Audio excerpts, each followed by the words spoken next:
Futebolaço, eu sou o Dieguinho. Bom, galera, tá entrando no ar a nossa primeira edição desta terça-feira, como sempre, com muitas informações para vocês. Antes disso, ó, dedo no like no começo do vídeo que me ajuda bastante. Se forem novos aqui no canal, já se inscrevam, ativam o sininho das notificações e, claro, sigam minha conta pessoal lá no Instagram. Beleza? Dito isso, ó, daqui a pouquinho tem Real Madrid e Manchester City pela Champions League e você pode fazer aquela apostinha lá na 1xBet. Eu sei que você vai se deliciar com esse jogaço, então vai lá, aposte na 1xBet, utilizando o nosso cupom promocional, que é a palavra futebolaço com T mudo e CO no final. Eles dobram aí o seu primeiro depósito. Quinta-feira já tem jogo do Vasco aí contra o Curitiba. Amanhã inicia a rodada do Brasileirão. Então até hoje você já pode programar as suas apostas lá na 1xBet. Clica lá, se cadastra e comece a apostar. O link tá aqui, ó, no primeiro comentário fixado. Além de se divertir, você ainda ajuda o meu trabalho. Pensou em apostas?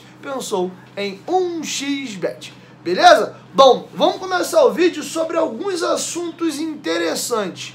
Primeiro, teremos uma entrevista coletiva do técnico Maurício Barbieri às 2 horas no CT Moacir Barbosa. Estou gravando aqui, estou partindo para lá.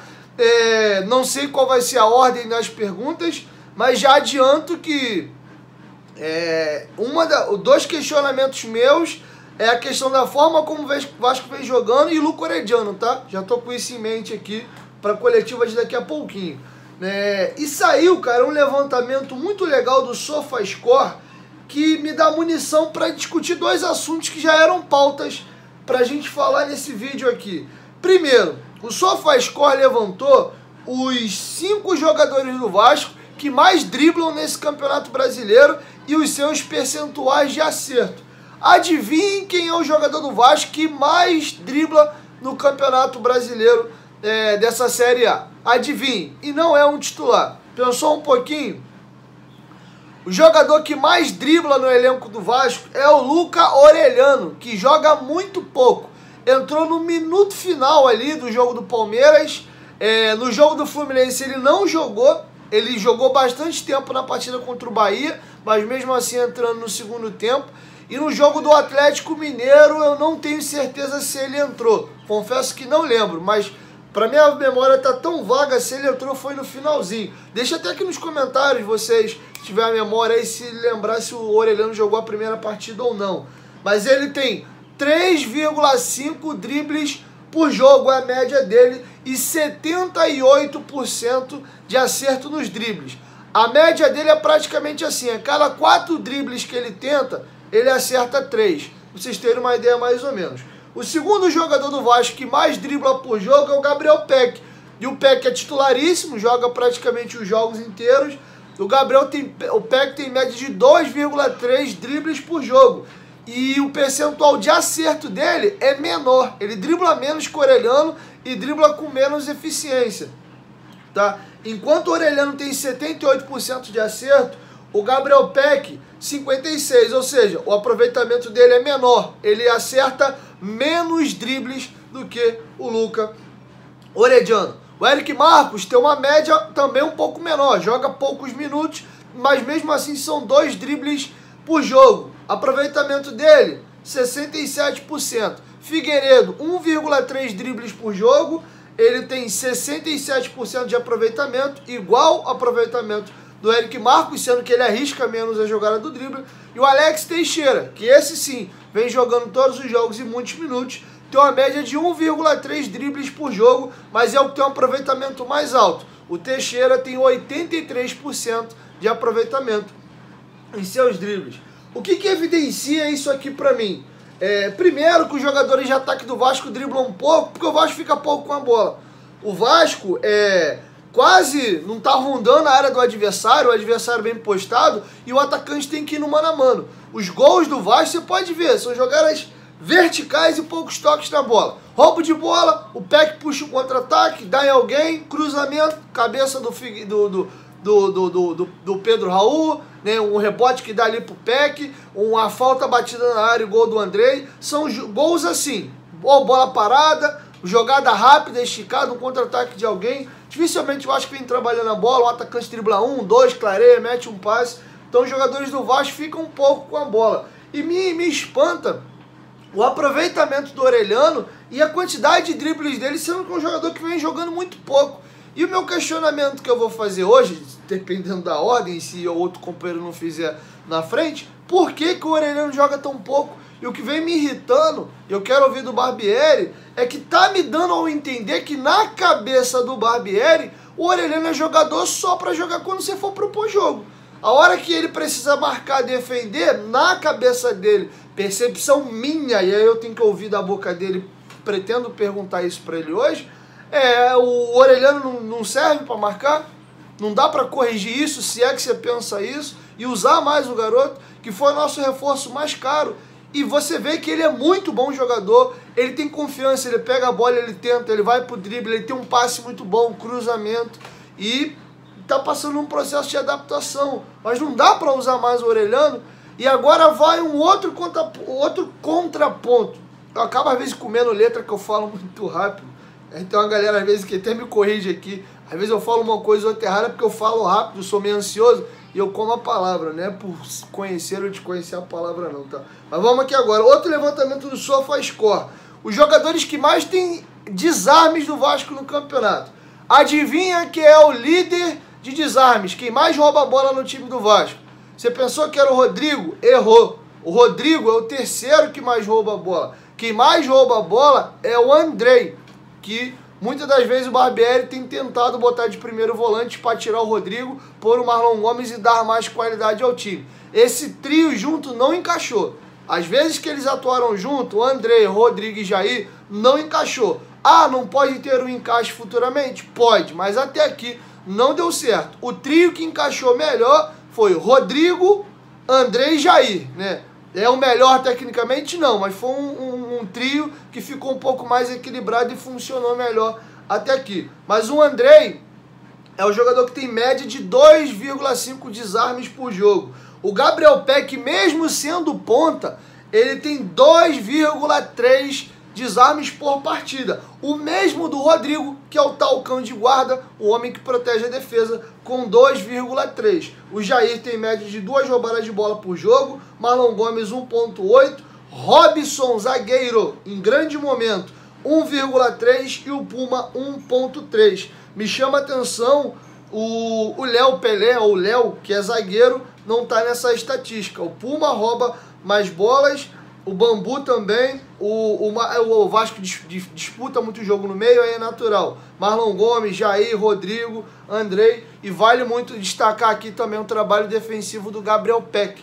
E que físico que esse moleque tem, porque o que ele ataca e o que ele volta para recompor, não à toa ele tem sido substituído com alguma frequência no segundo tempo, que ele tem dado uma fadigada, tá? Então, em cima disso agora, vamos discutir Andrei Santos. O que está acontecendo com o Andrei? O Andrei é um jogador que tem muita coisa ao mesmo tempo acontecendo na cabeça desse moleque, que acabou de completar 19 anos de idade, e não dá para desassociar vida pessoal de vida particular. Em que sentido? Você tem que ser profissional e saber que trabalho é trabalho e vida pessoal é vida pessoal. Sim, mas se a tua cabeça na tua vida particular não tá boa, acaba influenciando no trabalho, né? Uma coisa acaba respingando na outra, apesar de você ter que saber separar o que é trabalho e o que é vida particular. Você não deve misturar, levar problema de casa para o trabalho, mas naturalmente você é um ser humano e se a sua cabeça não está focada, centrada, você tende a não performar o seu máximo no trabalho. A gente tem que analisar um todo. O Vasco como coletivo ainda está precisando de muitos encaixes. E o Andrei não é uma peça isolada, ele faz parte desse coletivo. Logo, se o coletivo do time como um todo não tá tão bem azeitado, individualmente se estoura também nos atletas. Tanto é que o Léo Jardim está trabalhando muito porque o time do Vasco, no coletivo, não tem trabalhado tão bem, né? Acaba estourando um goleiro. E graças a Deus ele vive um bom momento.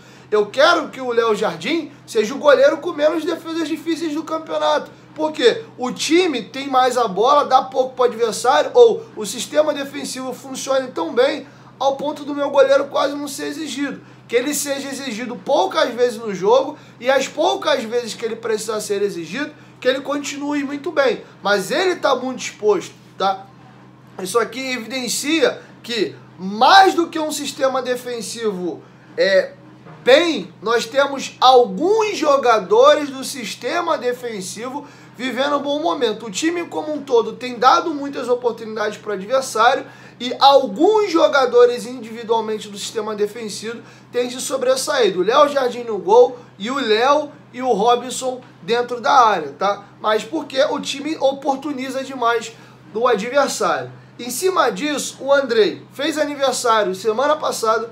Na semana passada mesmo, depois do jogo do Fluminense, o Andrei acabou de se casar, até postou foto lá nas redes sociais dele. Ele foi recentemente vendido para o Chelsea, estava contando de ir para a Inglaterra de última hora, não conseguiu visto de trabalho, teve que ficar no Brasil, vai para o Palmeiras, vem para o Vasco, está perto de ir para o Palmeiras, depois o Palmeiras recua, não aceita as exigências do Chelsea, acaba voltando para casa, aí gera esse imbróglio. Vai jogar na seleção sub-20? Não vai. Consigo pontuação? Não consigo. Surge uma convocação para a seleção principal. Acredito que essa convocação foi uma forçação de barra de bastidor para poder levar o Andrei logo para a Inglaterra e bater a pontuação necessária para o visto. Porque tinham outros jogadores à frente do Andrei para ser convocado para volante. Realidade nua e crua é essa. Apesar do Ramon ter feito um time híbrido. Ele pegou alguns destaques do time sub-20 e o Andrei foi o grande destaque do sub-20. Vitor Roque muito bem, outros jogadores bem, mas ele foi o melhor jogador da competição, artilheiro sendo primeiro volante daquele time. Então valeria a convocação dele com esse viés. Pegarei alguns destaques aqui do sub-20 e alguma galera do principal. Se fosse com outro viés, só os melhores volantes disponíveis, o Andrei não tinha que ter sido convocado. Porque dentro que o futebol brasileiro tem de volantes com mais rodagens e em grande momento, o Andrei está numa fila atrás de outros jogadores, né? Com muito mais lastro nesse momento. Casimiro, Bruno Guimarães, Danilo, João Gomes, André do Fluminense, jogadores que estão performando no mais alto nível e já conquistaram outras coisas. A médio e longo prazo, eu acho que o Andrei mais bola do que alguns jogadores que eu citei aqui. Eu acho que o Andrei fatalmente vai vir a ser melhor jogador do que algum desses que eu acabei citando. Mas, no momento, o Andrei é um menino muito novo, que jogava uma segunda divisão e foi convocado após alguns jogos de estadual e segunda divisão. Enquanto alguns jogadores que eu citei foram campeões brasileiros, Libertadores,